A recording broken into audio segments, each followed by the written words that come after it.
Good morning, my name is Neeraj Arora and I lead product development for Telgoo5, which is a SaaS-based service provider that helps you do from A to Z when it comes to telecom. What's happening around us for the last 8-10 years has been, no matter what kind of things we look at, we've been moving towards a subscription model. We don't want to own cars, we want to do an Uber. Right? We don't want to get a fixed service from cable that gives everything, but we pick and choose what we want. And that mentality obviously has come on to B2B areas as well. And like my friends were saying, it basically prevents you from doing an upfront cost, but more importantly, you can update or you get updated stuff all the time. And you get the benefit. So if you are working with a company like us, you are not getting the benefit of only the inputs you provide to make the service better for you. You are getting the inputs of 50 other companies who are telling us the same thing. And every one of you gets the best service possible, right? So that getting together of ideas, the fact that things are being constantly updated, makes it a really easy win for a SaaS model over anything else.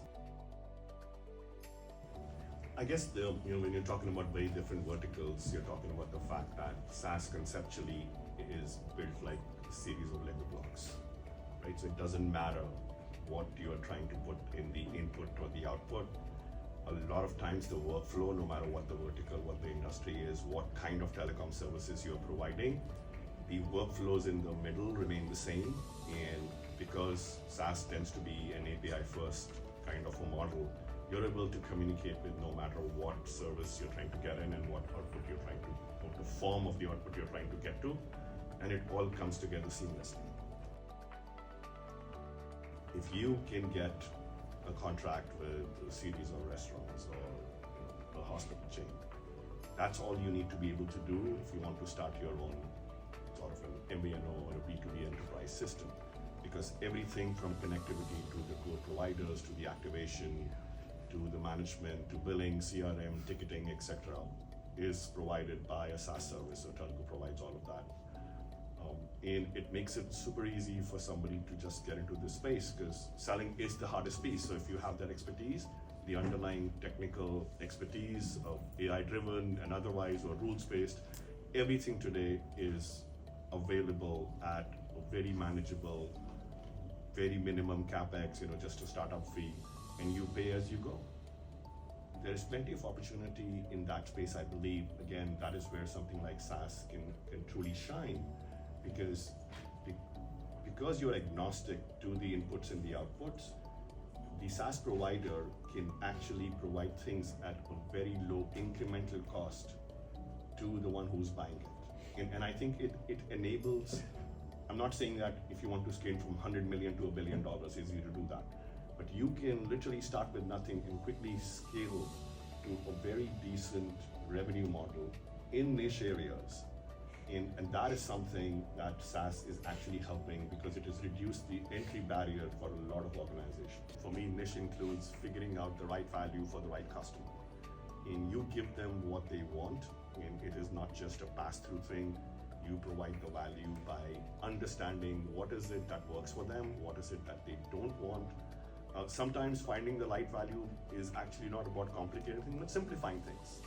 Right? And you can take the burden of figuring out what you want to pass through and what you don't. So there's an opportunity, and all we are saying is that everything works in its own area. You need the fixed investments, you need the SaaS-based models. In somebody as a buyer of any of these services got to figure out where is it that their power lies. And it should be in one or two things, and you pick accordingly. As a SaaS provider, as a SaaS user, you can make it easy to monetize the data that you're collecting. And it could be usage data, the patterns, what you tell your clients, the kind of plans they should be buying, how do you pool all of, like data is the one that we all pay for, voice and everything else, and mobile telephony, for example, is free. So how do you optimize the cost for yourself, for your client, and how do you monetize the data for their own use, even if they don't want to sell it outside? Again, if they have their employees' permission to use the location data with all that caveat in place. A SaaS system can make it really easy for you to do all those things because you are not building bespoke elements. You don't have to have in-house expertise, and those add-on sort of features are easily available in even a billing platform like what we provide, right? So you all work with Excel, but you can get add-ons to Excel, and that's how this whole SaaS model systems work, because you don't have to pre-decide what is it you want.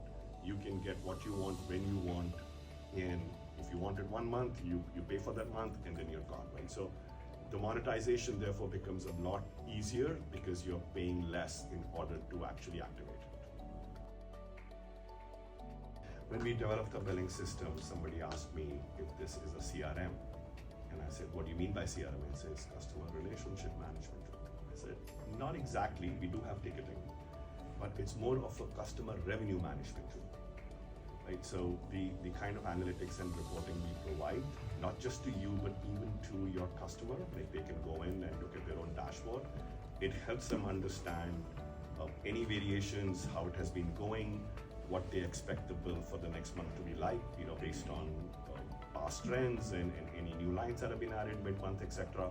So it's really more about being transparent and helping if you can help your customers manage their cost and provide the service that they expect while doing it, I think that's a great retention tool for the provider who is using your SaaS system.